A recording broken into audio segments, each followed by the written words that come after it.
Alors, donc on était sur le deuxième groupe des professionnels. Alors, il y a plusieurs thèmes qui ont émergé. Alors, on a passé un peu tout le côté négatif au début, qui était beaucoup de questions par rapport à la formation des professionnels sur les personnes viennent voir les professionnels en attendant quelque chose, entre guillemets, d'expert, parce que c'est la référence, et en fait, on est très démunis dans la réponse ou dans la manière de. Alors pas que dans le sens de on sait pas faire ou tout ça, ça aussi parlait du matériel qui n'était pas adapté souvent pour répondre, que ça pouvait des fois dysfonctionner aussi et du coup on fait quoi, en fonction des espaces de travail aussi. Est-ce qu'on travaille en institution, en milieu ouvert? Ça pose question sur les visites à domicile en milieu ouvert, d'équiper les professionnels aussi d'outils adaptés pour pouvoir scanner les documents, faire avancer aussi les démarches dans ce sens, avoir une connexion internet, parce que des fois on se déplace au domicile, il n'y a pas de connexion. Donc souvent les professionnels font avec leur propre outil personnel. Du coup il y a une confusion des genres là entre est-ce que je peux, est-ce que voilà, j'ai le droit, tout ça. Bon, je sais que j'ai pas le droit, mais je le fais quand même, parce que c'est dans l'intérêt de la personne. On a toujours cette idée-là, même si on va faire à la place d'eux ou qu'on va transgresser des lois en termes d'utilisation d'outils, c'est toujours pour aller améliorer la condition de la personne qu'on accueille. Donc du coup, donc, équiper, former. Notre travail, c'est quand même, il ne faut pas oublier les objectifs qui est de tendre vers l'autonomie et la responsabilisation aussi personnelle. Et du coup, on se retrouve démunis à accompagner là-dedans quand nous-mêmes, on n'est pas autonome ou responsable aussi de ce qu'on peut faire. On s'est posé la question de où commencent nos missions et où elles s'arrêtent. Donc a été posée la question de refonder les fiches de poste qui sont quand même un repère pour le travailleur social dans les missions qu'il doit mener. Donc c'est vrai que est-ce que c'est nos missions de créer des comptes pour les personnes? Comment on se positionne dans la posture en respectant la déontologie aussi de nos métiers? Donc voilà, on veut bien faire, mais du coup ça veut dire que nos responsables d'établissement doivent aussi nous expliquer comment faire, peut-être co-construire ensemble des fiches de poste en faisant remonter des nouveautés de terrain, en tout cas dans nos missions socio-éducatives. Donc voilà, glissement de métier, donc ça s'est posé aussi parce que non, moi je suis assistante sociale, je suis éducateur, je suis pas non plus informaticien ou spécialiste du numérique. Est-ce que ça fait partie de nos nouvelles missions? Donc là, peut-être faire un lien avec la réforme, j'en sais rien. On a parlé du coup de jusqu'où on se connecte, le droit à la déconnexion, donc du télétravail qui arrive aussi dans pas mal d'institutions. Donc ça, on a un petit peu débattu sur les avantages et les inconvénients du télétravail. Et on a fini quand même sur une note positive qui est en fait, ces outils numériques, en tant que professionnels, nous permettent de mieux communiquer avec nos partenaires au sein des réseaux. C'est vrai qu'avant, on passait uniquement par la ligne téléphonique, il fallait être disponible, pas être en entretien, donc on se calait des rendez-vous téléphoniques, mais bon, pour peu qu'on ait pris un retard ou qu'on ait une urgence, ça capotait. Donc c'est vrai que l'utilisation du mail, notamment, fonctionne bien pour développer le réseau et faire participer à la dynamique de partenariat. Voilà. C'est bon.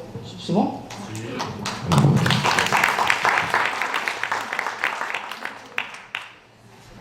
vais essayer. Il y a beaucoup de choses qui se rejoignent avec ce qui a été dit auparavant.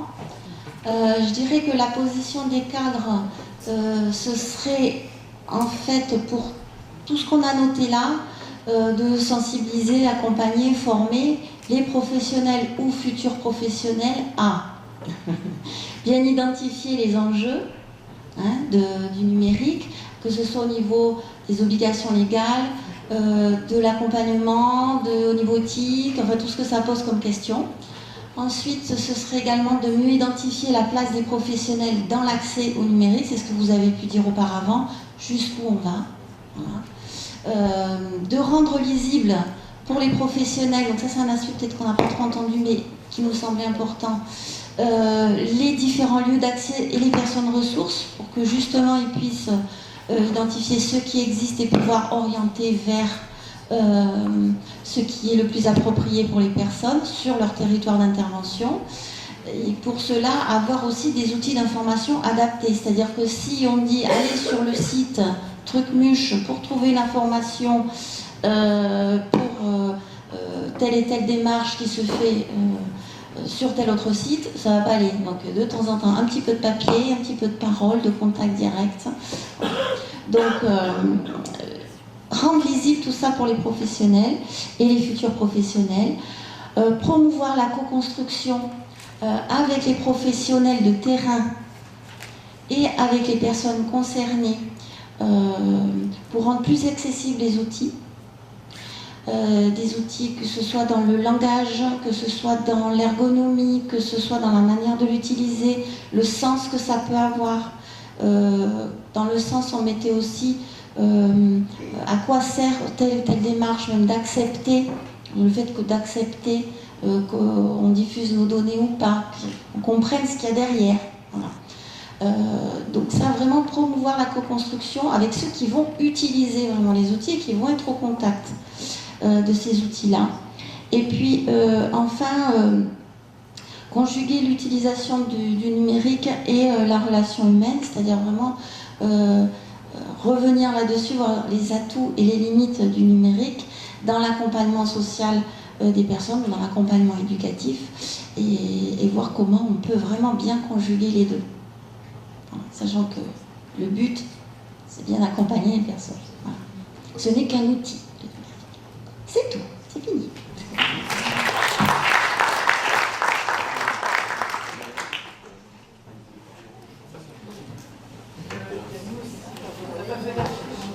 Pardon.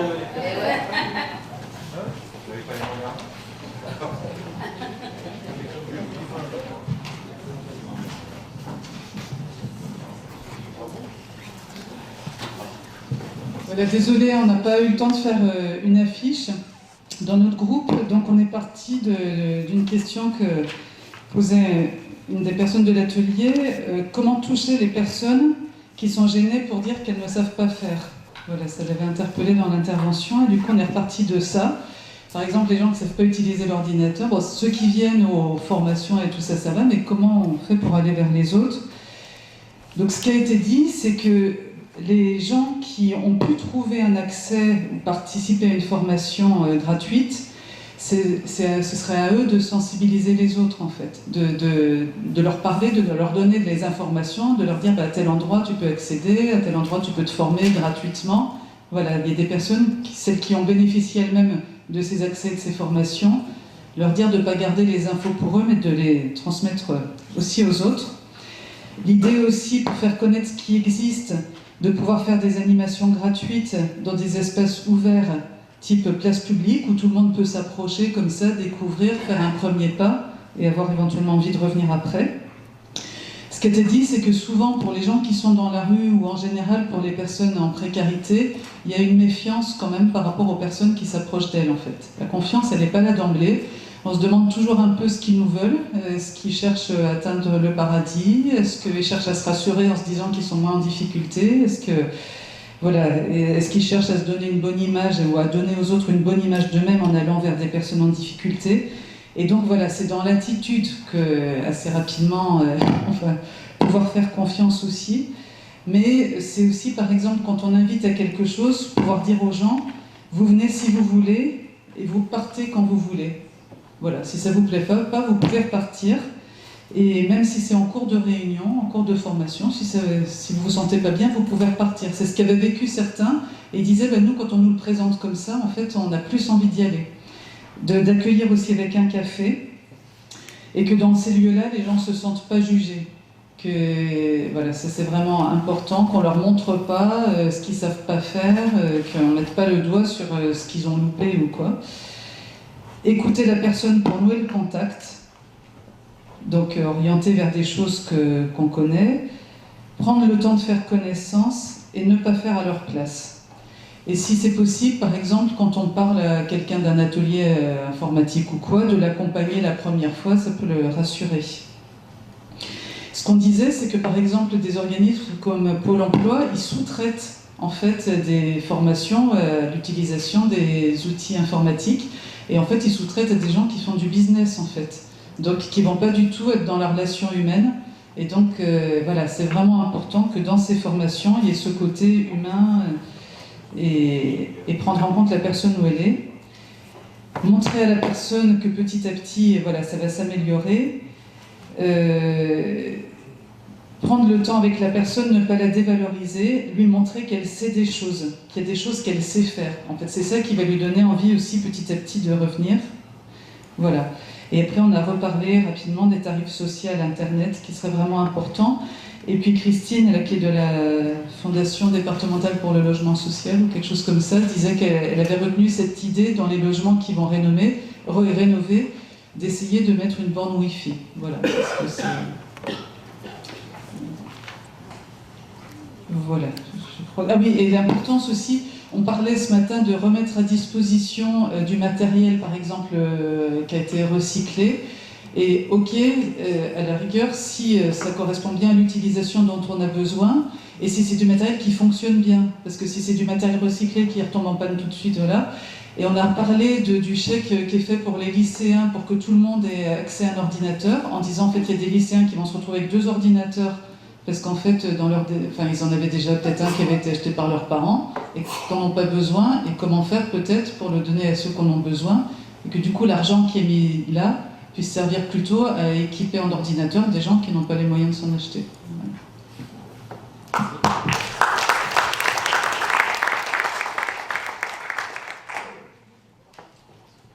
Voilà.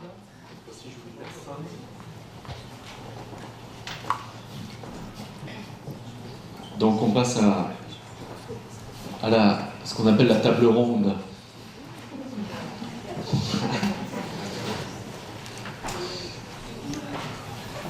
Donc Didier Dubasque et Morgane Quillou, vous pouvez rester aussi si vous souhaitez. Vous intervenez donc bien sûr. Donc on n'est pas là pour faire un cours, hein, vous avez bien compris. On est là pour réfléchir tous ensemble. Parce qu'on pense que réfléchir, commencer à poser des questions, c'est s'engager sur la voie de trouver des réponses. Et donc, c'est un peu la mission qu'on a confiée à Didier et à Morgane, qui se questionnent depuis longtemps sur le numérique et le travail social, et de pouvoir, donc, par rapport à ce qu'on a produit ce matin, réagir, commenter, illustrer, etc., compléter. Hein, on est dans cette mission-là. Voilà. Peut-être en termes de précaution de langage, pensez à faire attention aux sigles, parce qu'on sait à quel point on a tendance à jargonner entre nous, et même entre nous, on ne se comprend pas toujours, quand bien même on est en face à face. Donc c'est peut-être la petite précaution de langage. Et puis pour le reste, vous avez une petite heure, donc c'est pas mal.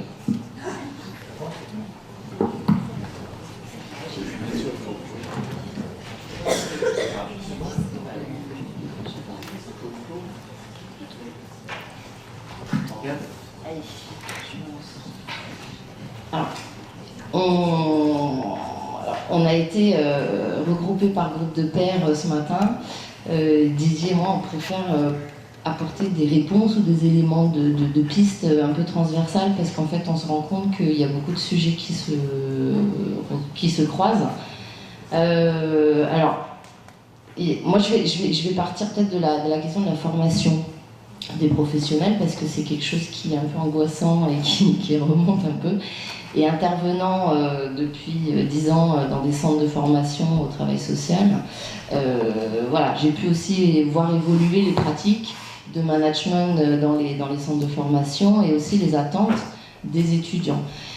On a entendu beaucoup que c'était des fois une question de génération. Genre la génération qui est née avec, alors l'alphabet s'arrête à la lettre Z, on en est à la génération Z, donc je ne sais pas si après on part en A', B', C', génération à venir. Moi je sais que par mes expériences et par mes lectures et mes analyses, tout ça, je pense pas que c'est une histoire de génération. on clive en fait la chose en se disant ah non, ça se voit pour moi, il y a les jeunes qui savent faire, ils vont mieux faire. Ben non, parce qu'en fait c'est cette fameuse nouvelle génération qui est née avec l'outil, qui est née avec Internet, on leur a pas forcément appris à faire. Et voilà, donc ils se débrouillent un peu, ils naviguent, ils font comme, et en général ils y arrivent, hein. Mais la question de la législation, du cadre légal et tout ça reste quand même toujours en suspens, que ce soit pour les usages et l'accompagnement aux usages. Donc c'est vrai que ces histoires de formation, alors là, vous êtes les étudiants dans une réforme de grande ampleur, les formateurs aussi, sur la question de l'accompagnement numérique. Il y a la notion de vous devez vous former, mais vous devez aussi, les professionnels, accompagner les personnes aussi à faire. Parce que du coup, c'est pas on nous rajoute encore des choses, non. Moi je pense que nos métiers sont en train de migrer aussi vers des nouvelles fonctions qu'il va falloir accepter. Changer ses habitus. Bourdieu avait parlé des habitus avec des règles qu'on incorpore et qui définissent après nos pratiques. Il faut peut-être remettre à plat certaines choses pour pouvoir se saisir aussi des nouvelles choses. Parce que finalement, et c'est pas... il y a quelque chose qui fait peur souvent, c'est le tout ou rien. Et là-dessus, moi je reprendrais un peu Serge Tisserand, qui est un peu un expert aussi en la matière, qui dit on ne peut pas être blanc ou noir dans cette affaire, on est gris. Et dans le gris, il y a des nuances de gris, du clair au foncé, à l'anthracite et tout ça. Donc il y a des fois où il va falloir faire du numérique et ne faire peut-être que du numérique, et des fois, non, garder aussi ce papier, le temps d'échange, le temps d'oral. Je crois que c'est quelque chose qui fait peur à nos professions, parce qu'on est aussi des professions d'oraux, je sais pas. En tout cas, voilà, merci. Où on parle et on n'aime pas forcément écrire tout ce qu'on dit. La liberté de parole, et du coup de tout devoir consigner dans des logiciels, ça fait peur, mais ça peut être aussi pratique. Ça peut être aussi pratique dans la manière aussi où sont montés les logiciels, et là-dessus c'est important, parce que si je prends par exemple le secteur médical qui a pas mal d'avance sur nous dans le social par rapport à ces logiciels. Alors effectivement ils ont fait comme tout le monde au départ en prenant des sous-traitants qui n'étaient pas forcément du milieu, et effectivement c'est un business aujourd'hui, toutes ces choses-là, les applications, les logiciels et tout ça. Mais du coup ils ont su aussi à un moment donné faire remonter les dysfonctionnements, les manques, les besoins, et arriver à créer des plateformes aujourd'hui dans le médical qui sont super opérationnelles. Et où, notamment pour le travail en partenariat, on va pouvoir juste sortir quelques éléments de certains logiciels pour les partager ou pas, ou donner des accès directs ou indirects. Donc c'est vrai que tout ça, ça pose question. Alors après, sur la formation des professionnels en poste, on est souvent limité dans les budgets de formation, donc on a souvent beaucoup aussi de personnes à former. Il existe aujourd'hui d'autres modes de formation. Alors les étudiants en font les expériences, décidément vous êtes au top vous, avec les FOAD, donc les formations à distance, avec des plateformes numériques d'échange de documents, d'échange visuels aussi, parce qu'on peut faire des visioconférences. Et c'est vrai que ces nouvelles plateformes sont intéressantes, mais du coup, quand on est en poste, on ne sait pas forcément les utiliser. Alors il existe aujourd'hui des formations à distance aussi, ce qu'on appelle les MOOC, M-O-O-C, et je ne vais pas traduire parce que c'est de l'anglais, et voilà, je vais m'éviter ça. Donc les MOOC, avec des plateformes numériques, proposées souvent par des grandes écoles, parce qu'ils ont les moyens de proposer aussi ces plateformes de formation. C'est des MOOC, c'est des formations gratuites en ligne, certifiantes pour certaines, avec un paiement de coût derrière, mais pas forcément. Mais en tout cas, un apport de connaissances et de support et d'échange aussi entre les participants qui sont vachement intéressants. Et il y a des MOOC sur tout. Si on reste dans le cadre du numérique, là actuellement, je suis moi un MOOC sur ce qu'on appelle les serious games, les jeux sérieux, c'est-à-dire Emmaüs Connect s'est vachement saisi de ça avec les jeux sérieux, c'est de mettre en pratique ce ce que vous avez dit aussi ce matin, de manière un peu ludique, voilà, l'apport de connaissances ou en tout cas pouvoir développer ça. Donc du coup, allez voir un peu ces plateformes-là. Pour les dirigeants, sachez que c'est possible de commander des MOOC. Et il y a l'exemple d'un groupe sur Paris, le groupe Debian, qui a commandé un MOOC. Voilà, il fallait former, je crois que c'était 800 professionnels d'un coup. Donc trouver le temps et tout ça, c'est compliqué. Donc il peut aussi y avoir des commandes de MOOC en fonction des attentes aussi, des fonctions d'encadrant sur le terrain. Voilà. Excusez-moi, j'étais parti sur complètement autre chose parce que j'avais envie de me lâcher. C'est-à-dire de ne pas dire ce que l'on attend d'un intervenant qui représente le Haut Conseil du travail social, qui a travaillé ces questions-là. Donc je vais me permettre de faire quelques petites apartés et essayer d'avancer, enfin de vous faire quelques propositions en même temps. Alors le premier élément, j'avais envie de vous parler de l'idéologie du numérique. L'idéologie qu'il y a derrière le numérique et ce que le numérique peut nous dire. Beaucoup de constats d'ailleurs ce matin donc avec ATD Quart Monde. Ces constats, moi je les ai entendus dans énormément de départements, des personnes accompagnées, puisque j'ai travaillé avec le groupe ATD Quart Monde de Reims dans le cadre de la construction des fiches, et également avec les comités consultatifs et CCPA, le CNPA, donc des personnes accompagnées qui nous disent, qui ont eu leur journée nationale, ils étaient une centaine, ils ont travaillé cette question du numérique comme vous avez fait, et évidemment, ce sont les mêmes remarques qui sortent. Alors je ne vais pas rentrer dans le détail, mais moi j'ai une hypothèse qui est que finalement, le numérique, la difficulté que pose le numérique, ce n'est pas uniquement une question liée à la pauvreté, c'est une question qui concerne tous les Français. Et finalement, l'amplification, le numérique amplifie les difficultés, ou va avoir des solutions, apporter des solutions, mais amplifier. On sait qu'aujourd'hui, 40% des Français sont en difficulté avec leur mot de passe et reconnaissent que ça les stresse complètement. Ils ont des multiples mots de passe, ils ne savent plus comment les gérer. Ce n'est pas uniquement les personnes pauvres, hein, vous pouvez y aller.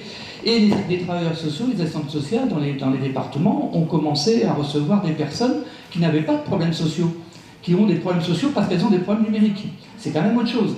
C'est-à-dire qu'en fait, on peut ne pas être pauvre et avoir de gros soucis numériques. Donc là-dessus, on est tous sur dans le même bateau, hein, sur ces questions-là.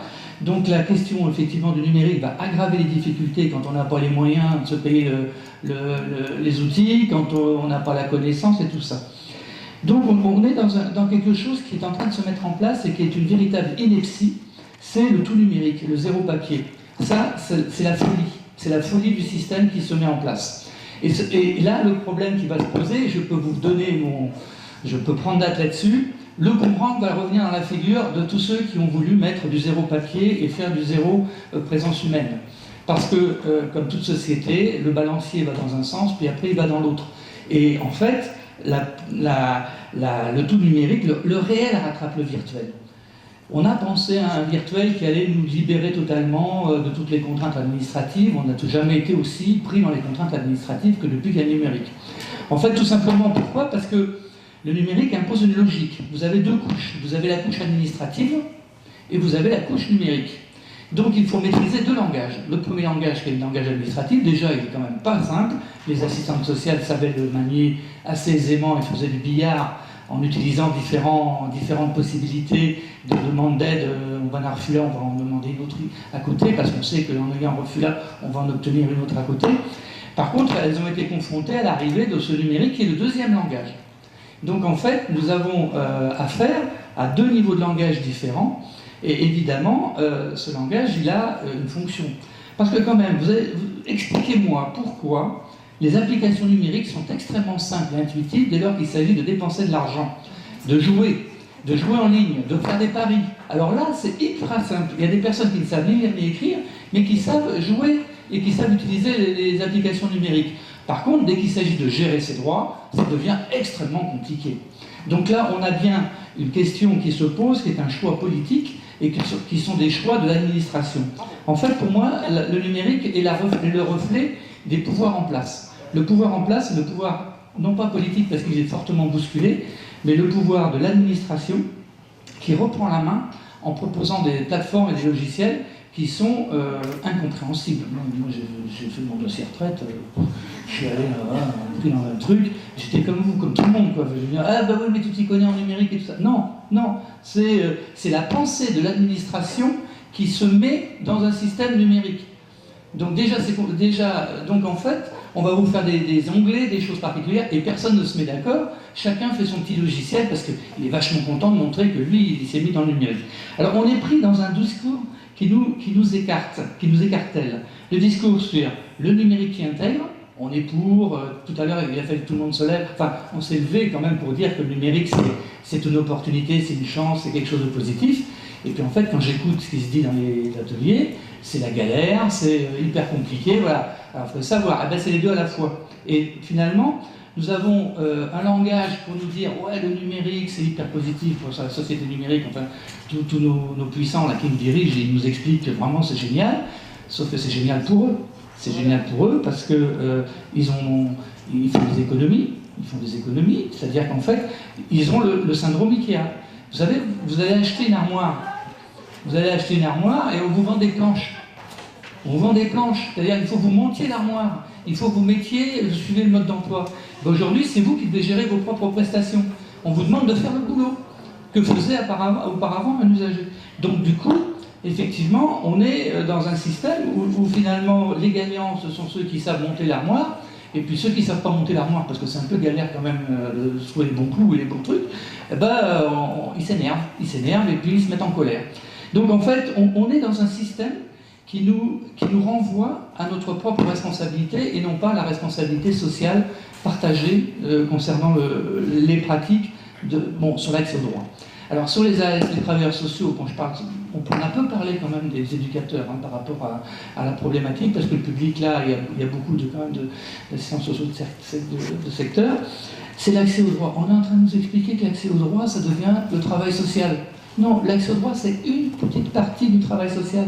Sauf qu'avec le numérique, c'est devenu un truc énorme. Et donc du coup, on n'a plus le temps de faire. Au passage, je dirais quand même aux collègues, quand on dit qu'elles sont devant l'écran, elles ne sont pas obligées d'être devant l'écran. Il suffit de le pousser pour pouvoir continuer de discuter et aller vers l'écran dans un second temps. C'est ce que nous expliquait une collègue lors d'un congrès de la NAS, c'est qu'elle avait ce foutu objet numérique devant la figure, elle n'avait pas à se mettre de travers pour que les gens ne la voient pas, ou pour les trois quarts. Et donc en fait, elle dit, moi je pousse l'ordinateur, et il y a deux temps il y a le temps de l'entretien, le temps du partage, de l'écoute, du faire ensemble, et le temps de maintenant, il faut qu'on aille vers la machine. Et quand on va vers la machine, on y va ensemble. C'est-à-dire qu'on n'est plus dans le face-à-face, mais dans le côte-à-côte. Et peut-être que là, je voudrais vous donner quelques pistes sur ce que peut nous permettre le numérique. Le numérique, c'est peut-être l'occasion de passer du face-à-face au côte-à-côte. C'est-à-dire qu'en fait, j'ai interrogé un collègue qui est travailleur social dans mon département, et qui a beaucoup réfléchi sur ces questions-là et sur sa pratique. Et me dire, c'est pas compliqué, moi maintenant, d'abord, de toute manière, l'ordinateur c'est fini, maintenant tout se passe par le smartphone. Donc ce que je fais, je m'assois à côté de la personne, on pose le smartphone l'un à côté de l'autre, et la personne me montre ce qu'elle sait faire, tout ça, elle m'apprend des trucs d'ailleurs, parce qu'on apprend beaucoup des autres. L'une des richesses de notre travail, c'est quand même tout ce que nous apportent les personnes qu'on reçoit. Il y a de l'intelligence, il y a de la sensibilité, il y a de la réalité du vécu, il y a des trucs énormes. Et donc nous, on reçoit une richesse de connaissances très importante. Donc c'est une responsabilité d'en faire quelque chose, et de ne pas en faire n'importe quoi. Donc on se met à côté, et puis la personne elle montre ce qu'elle sait faire, et puis le travailleur social, oui, lui il a bossé la question des accès au droit et tout ça, donc il va plutôt sur le site de la CAF, de la CARSAT, enfin toutes ces choses-là. Et donc ensemble, ils vont rechercher des outils, voilà. Le problème, c'est que c'est pas le numérique le problème. C'est que ça marche pour 80% des personnes qui n'ont pas de situation compliquée. Et dès qu'on rentre dans une situation de rupture, de préparation, de changement, de tout ça, eh bien là, par contre, il n'y a plus de... le problème, il devient le problème humain. Le problème qu'on rencontre avec l'administration et qui a rajouté cette surcouche pour justement nous égarer. Car beaucoup de problèmes liés au numérique ne sont pas des problèmes numériques, ce sont des problèmes de l'administration, administratifs, qui vous expliquent comment, pour avoir vos droits, il faut apporter tant de pièces justificatives et tout ça. Alors donc, pour moi, le numérique, dans ce que j'ai entendu, on pourrait effectivement être effondré en se disant, là, tout va mal, voilà. On va avoir le retour de bâton, le boomerang, il va revenir à un moment ou à un autre. Moi, parfois, je me dis que les Gilets jaunes, ça a été aussi une réaction sur la disparition des services publics dans les endroits un peu isolés. C'est aussi le numérique, quand on les écoute, si on lit un peu ce qui se dit, c'est qu'ils en ont aussi autant ras-le-bol d'être face à l'ordinateur et face à l'absence d'intermède humain, enfin d'intermédiaire humain. Alors, pour les travailleurs sociaux maintenant, la partie importante, c'est la tension éthique. Est-ce que je fais? Jusqu'où je fais? Est-ce que je fais pas? Si je fais à la place, je vais faire à la place parce que ça va aller plus vite. Hein. Sinon, la personne va quitter le rendez-vous et puis il va falloir qu'on se reprenne un rendez-vous et puis elle n'aura toujours pas ses droits ouverts. Donc souvent, on cède à la facilité, non pas pour le plaisir, mais parce qu'on veut être efficace. Tout simplement, parce que c'est une recherche de solution, de trouver une solution. Et évidemment, on n'est pas content de soi quand on fait à la place, puisque le but, c'est de transmettre, hein, c'est évidemment. Hein. Donc, du coup, cette tension éthique, elle est vraiment réelle sur cette question-là. Je continue quand même un petit peu. L'outillage est une forme de pouvoir qui renforce une égalité. Nous aurions des travailleurs sociaux qui ont des outils hyper sophistiqués et en face la personne. Vous vous rendez compte sur la mémoire. Une assistante sociale aujourd'hui, elle peut se rappeler à quel moment la personne est venue, qu'est-ce qu'elle a ramené comme papier il y a 2 ans, il y a 3 ans, il y a 5 ans, et la personne en face, elle n'a pas les mêmes. Elle a sa mémoire personnelle, elle a ses oublis, elle a ses failles comme tout le monde. On a tous des failles. Sauf que nous sommes équipés pour avoir une mémoire parfaite parce qu'on va nous renvoyer. Donc nous sommes en train de monter la puissance du travailleur social qui va être au-dessus de la personne qui est écrasée parce que les outils les écrasent. L'outil écrase. Donc la question, c'est comment ramener et utiliser l'outil vers quelque chose de plus égalitaire et de plus respectueux. Parce que, est-ce qu'on a besoin de tout savoir sur la personne? Est-ce qu'on a besoin de noter à chaque fois? Parce que nos institutions nous le demandent, hein, quand même, les statistiques, les machins, tout ça. Donc on est dans un drôle de truc. Et donc, effectivement, les travailleurs sociaux sont piégés. Ils sont dans un système où finalement ils disent, si je rejette... Alors c'est là le problème, c'est-à-dire le problème, c'est les 3 positions des travailleurs sociaux. La technophobie, c'est-à-dire j'en veux pas, je vais me débrouiller sans ça. Et là, à mon avis, c'est une erreur, à mon sens. Parce que, de toute manière, la société a évolué et elle nous met face à cette réalité du numérique. Vous avez la technophobie, alors là, c'est le travailleur social qui va faire que ça, qui va être complètement branché là-dessus, et là-dessus, il va passer à côté de plein d'autres choses. Et moi, je dirais qu'il faudrait aller vers je sais pas comment, une maîtrise, une pratique mesurée des numériques. Et aujourd'hui, nous avons des discours qui sont absolument pas mesurés, hein, qui sont le numérique va régler tous les problèmes de société. Voilà. Donc en fait, comment s'en sortir? Moi, l'une des premières idées, c'est un peu cette idée de passer du face-à-face au côte-à-côte. Et là, on a une opportunité géniale. Et si on fait tout près dans l'acte, d'être à côté, on change de place, on se met à côté l'un de l'autre et on cherche ensemble à sortir de ce bazar et à trouver où est le problème. C'est quoi le problème véritablement? Est-ce que c'est vraiment un problème numérique? Et puis voilà, et donc ce concept d'alliance, de faire ensemble, on l'a fortement développé, mais on ne l'a pas pratiqué. On est toujours resté dans notre notion d'expertise en face à face. Profitons de cette opportunité-là pour aller sur le côte à côte. Alors, après, je voudrais parler des fiches, mais bon, peut-être... c'est-à-dire qu'au niveau du groupe, hein, on a travaillé sur... alors, c'est vrai que c'est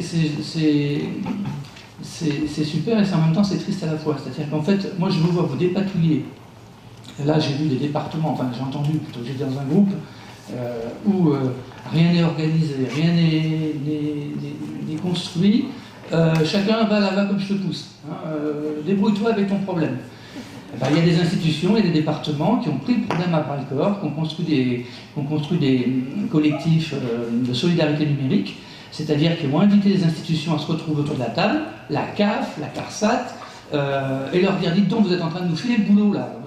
Le département qui commence à dire, mais vous détournez les travailleurs sociaux de leur mission, qui est l'aide et l'accompagnement, ça existe. Il y a des départements qui se sont mis sur cette affaire-là pour rappeler les responsabilités de chacune des institutions. Parce que c'est vachement pratique, hein. Allez hop, numérique, et puis débrouillez-vous, va aller voir l'assistante sociale s'il y a un problème, et puis voilà. Donc, c'est pas moi qui s'en occupe, c'est la grande phrase. Voilà. Donc, du coup, il y a des départements qui ont créé des réseaux de solidarité numérique, je pense au Morbihan, et voilà, d'autres départements, et qui commencent à reposer les choses pour que les travailleurs sociaux ne soient pas les seuls à porter cette question-là. Il faut que cette question soit partagée.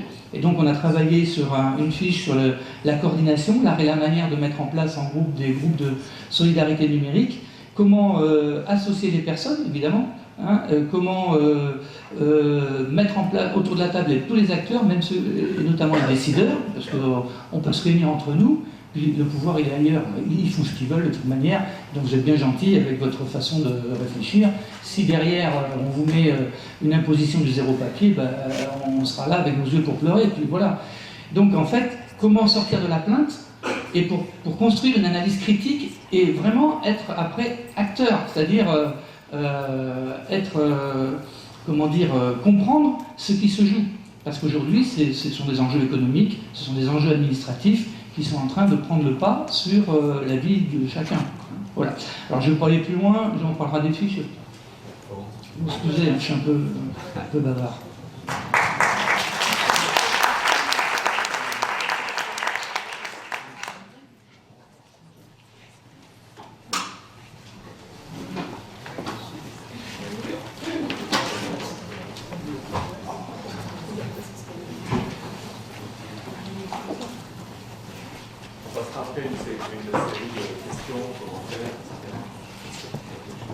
Voilà, c'est plus difficile pour nous de réagir au vol, hein, on a l'habitude, mais peut-être quelques points que j'ai relevés, puis sur lesquels je voulais vous redonner la parole aussi. Dans ce que vous disiez, ça ne touche pas que la personne pauvre, ça touche tout le monde, c'est vrai, mais comme pour tout, ça touche différemment les personnes pauvres. On en parlait une fois dans une coformation, les malheurs de la vie aussi, ça touche tout le monde. Un deuil, une maladie, perdre son boulot, mais la pauvreté se rajoute à chaque fois à ces malheurs en fait. Et cette difficulté du numérique, la pauvreté se rajoute. On parlait des difficultés d'accès aux outils, d'achat des outils, mais c'est aussi quand on subit une arnaque sur Internet et qu'on perd de l'argent, quand on est pauvre et quand on est riche, ça ne fait pas le même effet. Quand on n'a pas coché la bonne case et qu'on perd son droit au RSA, qu'on se retrouve avec rien, c'est pas le même effet quand même quand on est en situation de pauvreté. Et c'est d'autant plus important de le prendre en compte dans le travail social. C'est vrai qu'on n'est pas trop revenu sur cette question de l'argent, mais ce que ça représente dans le budget, ce que ça peut représenter, on ne peut pas forcément dire à son travailleur social « je me suis fait arnaquer sur Internet, j'ai perdu mes sous, j'ai plus rien ». Enfin, peut-être qu'on le dit des fois, mais est-ce que c'est vraiment pris en compte pareil pour le travailleur social qu'une autre facture, toutes ces factures liées au numérique enfin, je pense que la question de la pauvreté, voilà, ça rajoute de la difficulté. Autre chose, quand vous disiez tout à l'heure co-construire les outils avec les gens, il y a un groupe qui disait ça. On avait parlé aussi, nous, dans l'université populaire, l'importance de construire les formations avec les gens. C'est-à-dire sur quoi ils ont besoin d'être formés. Parce que sinon, c'est comme tout le reste, on peut penser le programme de formation, mais finalement, les personnes qu'on va recevoir, elles, de quoi elles ont besoin, et partir vraiment et construire les formations avec elles. Et c'est ce que fait Emmaüs Connect, et c'est vrai qu'ils font vraiment du sur-mesure, en tout cas à Marseille. Il y a un groupe qui a commencé après notre université populaire à se former avec eux, et c'est vraiment du sur-mesure, et ça c'est vraiment intéressant pour les gens. Et moi je voulais réagir avec vous aussi sur comment on a vu un petit peu en fil rouge ce matin l'importance de la relation humaine. Cette inquiétude de perdre la relation humaine, moi aussi ça m'a frappé, comme certains d'entre vous en discutant avec des personnes en situation de pauvreté, à quel point c'était ça qu'elles disaient. Nous, on ne veut pas des ordinateurs, on veut des humains face à nous. Et ça, je ne sais pas si vous voulez en réagir là-dessus. Est-ce que c'est lié à un vécu, justement, peut-être d'exclusion, où on a été moins en relation avec des humains? Je ne sais pas. Enfin, je sens même des gens parmi vous qui sont capables de faire, en fait, des trucs sur l'ordinateur, mais ils vont vouloir aller au guichet pour voir quelqu'un. Enfin, je ne sais pas si vous voulez commenter quelque chose là-dessus ou pas sur cette importance de l'humain.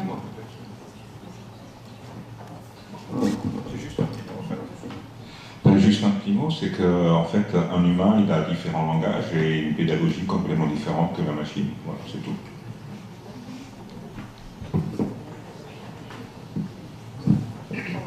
La machine, c'est bien beau, mais quand on nous demande des papiers, où c'est qu'on doit les mettre? Si on n'a pas le matériel, le fax ou le scan et tout ça, où c'est qu'on doit les mettre? Mais là, tu parles par rapport au fait de savoir-faire. Mais est-ce que c'est que ça? Enfin, Mais l'être humain, au moins, il va nous dire oui, c'est ce papier. Non, c'est pas ce papier. Et c'est quand même mieux. Parce que nous, on va tout donner. Et peut-être que c'est pas ce qu'il voulait. Ouais. C'est par rapport au retour, Voilà. à l'échange. Ça évite de faire plusieurs fois les démarches aussi. Hein.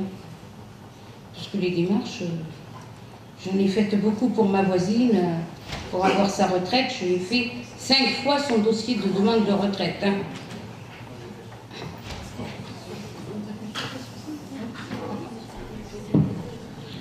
Oui, donc moi je voulais revenir sur la relation humaine, donc avec donc en l'occurrence ma référente sociale qui attache beaucoup de temps et qui te montre l'écran. Elle ne fait pas que taper, malheureusement j'en vois beaucoup qui font que taper, qui restent sur leurs bouquins, leurs lois, leur machin, et la relation humaine n'est pas établi, et le climat de confiance n'est pas établi. Donc là, elle montre l'écran, elle te l'explique, ce qu'elle met, donc elle demande ton aval, donc on signe pas, ça c'est libre choix, et surtout ne pas oublier de demander que ça soit transgressé sur papier, imprimé. Donc vous m'avez compris quand même. Donc voilà, quoi. Donc c'est vrai que c'est beaucoup, la relation humaine est énorme, et surtout le climat de confiance. À bon entendeur. Et ce que tu veux dire, c'est que même en présence de l'ordinateur,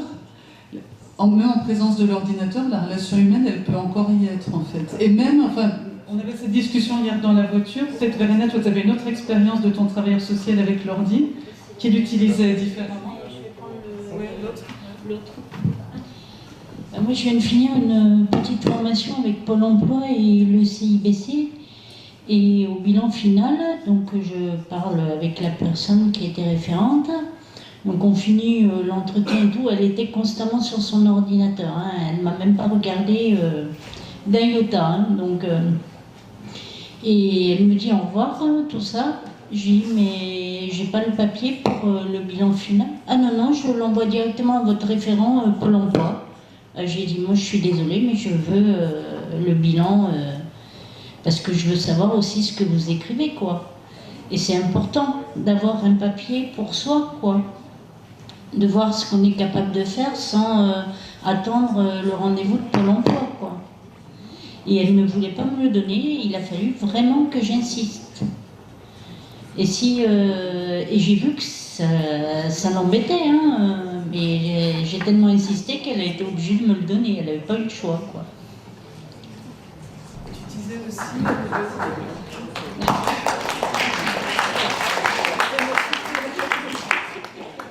Le fait aussi qu'avant, justement, quand il y avait les contradictions comme ça, des fois c'était écrit manuscrit, et quand ça revenait, c'était pas ce que tu disais. Oui, ça aussi, à l'époque, j'étais au RMI, maintenant au RSA, et il m'est arrivé, moi, d'avoir après le contrat d'insertion qui était complètement faux. Tout ce que j'avais dit n'était pas du tout retranscrit dans le contrat. Donc maintenant, aujourd'hui, avec l'informatique, du coup, c'est beaucoup mieux parce qu'on l'a avec nous, on ressort avec ce papier. Même s'il part à la signature de l'élu, nous, on en a quand même une copie avant que l'élu l'accepte. Et c'est important. Vous pouvez relire et faire les modifications. S'il faut, oui. Ouais, mais avec les sciences sociales, en général, ça peut très bien se passer ou pas. Hein. Non, mais en tout cas, je trouvais ça intéressant parce que vous disiez, mais finalement, pour nous, il y a ce bon côté aussi de pouvoir récupérer le papier, ce qui est imprimé, ce qui est dû sur nous, regarder ensemble. Et ce qui n'était pas le cas avant, parce que c'est vrai que dans les dossiers manuscrits, enfin, je ne sais pas vous, mais... Il y avait une couche qui était reliée à la personne.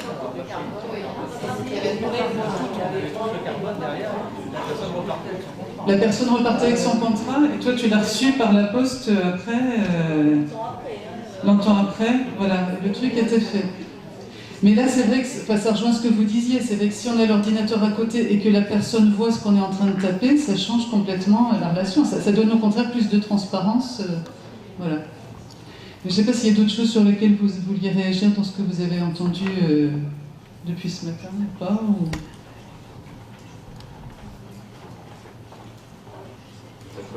La salle.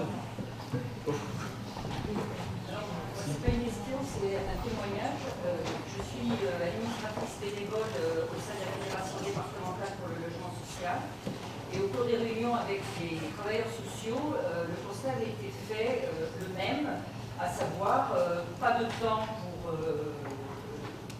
les prises informatiques et avec les personnes qui sont dans la précarité numérique, ils étaient souvent arrivés à faire à leur place. Le constat a été fait aussi que c'était les déposséder quelque part de leur identité sociale. C'est-à-dire que le virtuel, le numérique, les écarte de tout ce qui les représente en termes de citoyenneté et ils sont du coup encore plus exclus de ce fait. Et c'est comme ça que il y a eu un accompagnement fait avec les bénévoles pour prendre du temps avec les personnes qui sont dans la précarité numérique pour les former et faire avec eux. Mais c'était à partir du constat de cette dépossession quelque part de son identité sociale.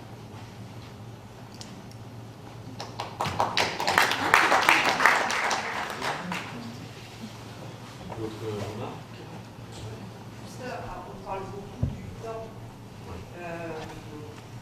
Moi, j'aimerais tous les jours prendre du temps, accorder le maximum de temps aux personnes que je reçois. Sauf qu'on a des contraintes qui font que je ne peux pas forcément accorder le temps nécessaire aux personnes que je reçois. Ça, c'est une réalité aussi. Combien de temps vous mettez par personne? Ça me stresse encore plus. Frustré. Combien de temps par personne vous donnez? 3 quarts d'heure.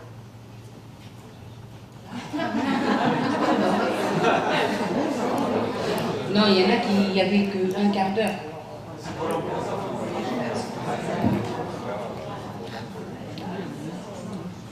Oui.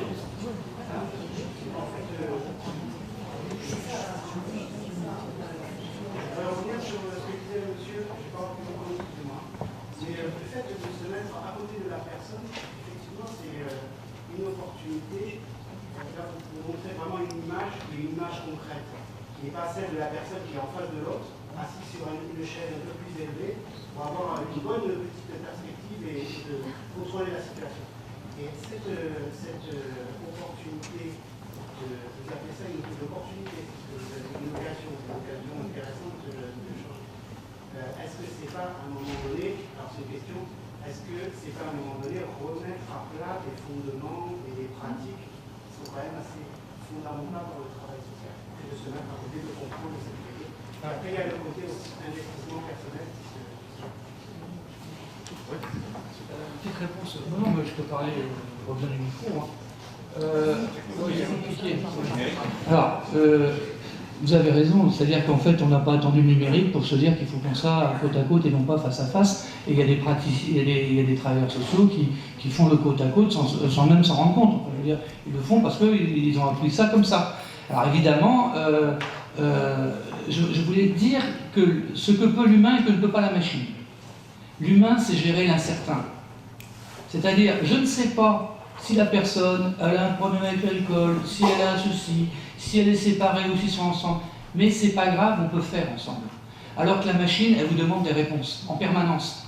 Donc en fait, si la carte va vous demander est-ce que vous vivez en couple ou est-ce que vous êtes seul. Une personne va vous dire je suis avec mon compagnon, mais qu'est-ce que je suis seul. Le travailleur social, il va tout de suite comprendre. Si vous dites je suis seul alors qu'on est ensemble, la machine ne comprendra pas. Elle va vous demander vous êtes ensemble ou vous êtes séparés. C'est-à-dire qu'en fait, on est dans autre chose. C'est-à-dire qu'on ne peut pas transposer dans le numérique tout ce qui fait la relation humaine, évidemment. Et donc du coup, quand on va occuper tous les professionnels, toutes les personnes à gérer la question numérique, on les empêche de gérer les vraies questions. Des questions qu'on va partager, du vivre ensemble.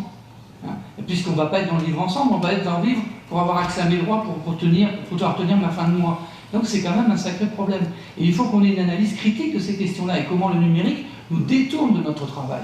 Et donc ce qu'il faut, c'est maîtriser ce foutu outil et avoir des stratégies qui nous permettent de faire ce pourquoi on est formé, c'est-à-dire l'aide à la personne et à la relation humaine.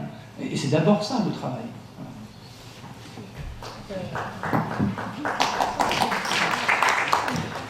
Oui, moi je voulais intervenir parce qu'on parlait tout à l'heure de la mémoire informatique, mais il y a aussi la perte de la mémoire par informatique. Parce que en tant que personne qui voit, par exemple, moi je cite un exemple, c'est plus clair comme ça, je devais faire un dossier, donc je suis allée à la maison sociale, après à la caisse d'allocation familiale, donc on me renvoyait de l'un à l'autre, bon ça c'est un autre sujet, et puis le dossier était enregistré sur informatique. Sauf que je reçois après une info à la maison, un courrier, il manque telle page. Normalement tout le dossier était complet. Et heureusement, j'avais tout mis sur papier. Parce que dans les deux endroits, ils avaient perdu le dossier informatique. Donc tout ça, c'est pour dire qu'il y a quand même quelque chose d'important voilà, de faire les deux aussi. Et puis, il y a une perte de confiance aussi par rapport à ça, parce que du coup, les personnes qui sont en difficulté, quand ils voient toutes ces démarches à faire et qu'en plus, on les perd, eh bien, il y a des fois, on n'a pas envie d'y retourner, on n'a pas envie de faire une demande dont on aurait besoin, parce que c'est trop pénible, quoi, ça. Voilà.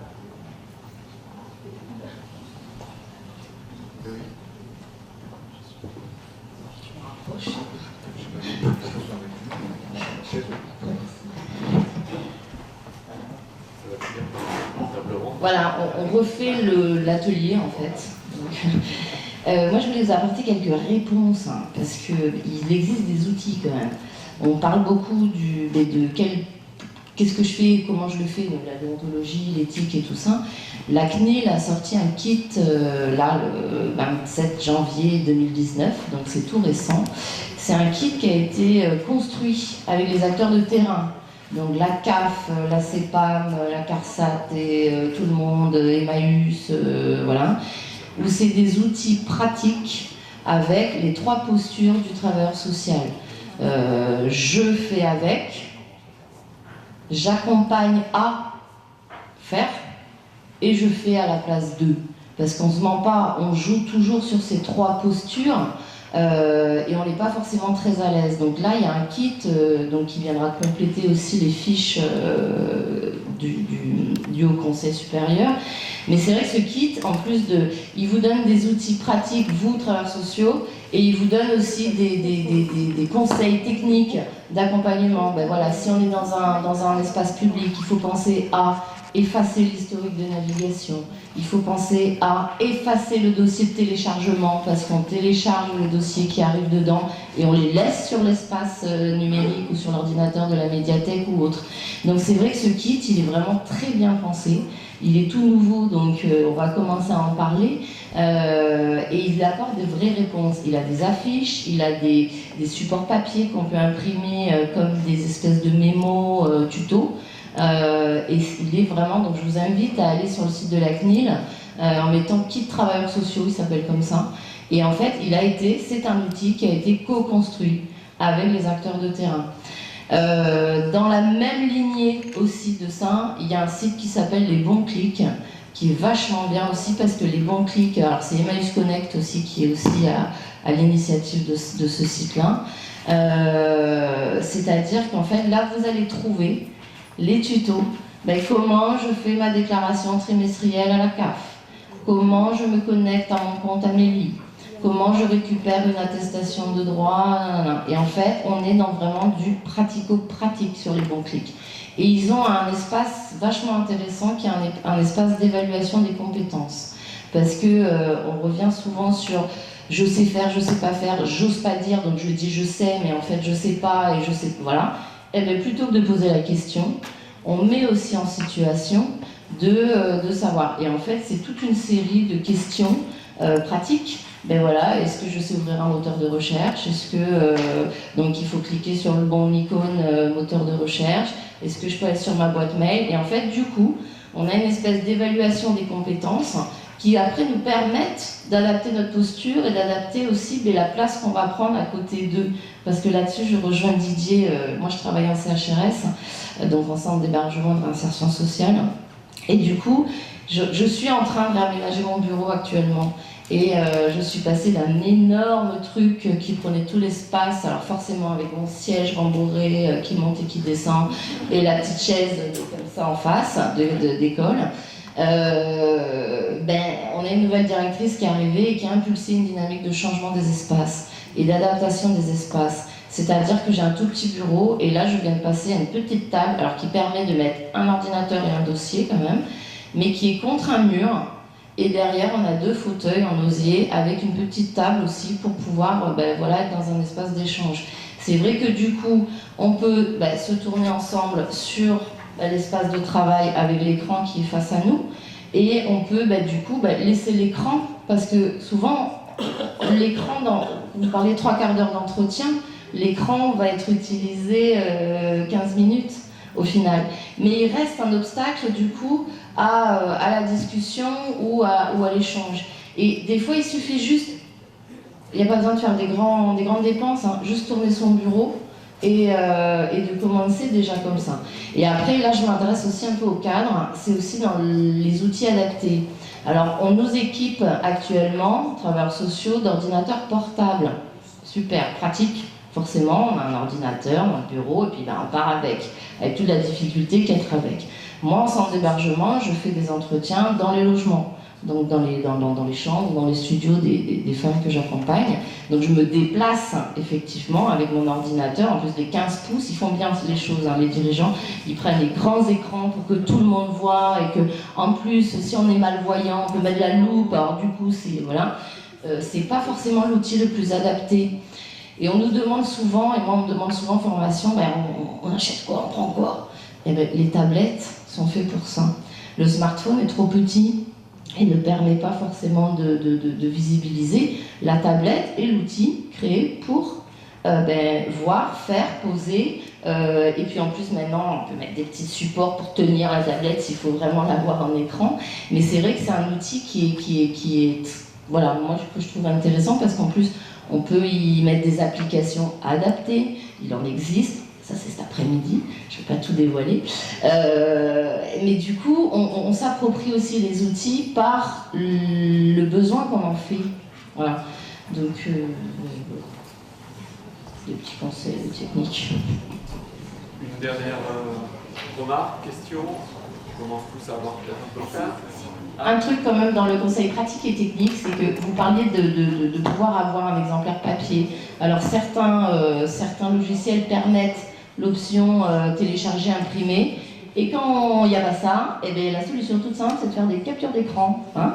Vous faites une capture d'écran, donc imprime écran ou l'outil capture présent sur tous les ordinateurs, et puis vous imprimez vos captures, comme ça vous avez une trace qui est aussi là. On n'a pas besoin que les administrations nous créent un onglet imprimer, télécharger, tout ça. Voilà, tout le monde sait faire une imprime écran et si on ne sait pas faire, on apprend, c'est pas très compliqué. Ouais, mais l'outil sur le bouton n'est pas le plus adapté. Moi, je vous conseillerais le petit outil qui s'appelle outil capture et qui permet vraiment de récupérer et d'avoir un format qui va avec et ne pas passer par Paint derrière, etc. Donc, voilà, petite astuce. Alors, merci à vous tous.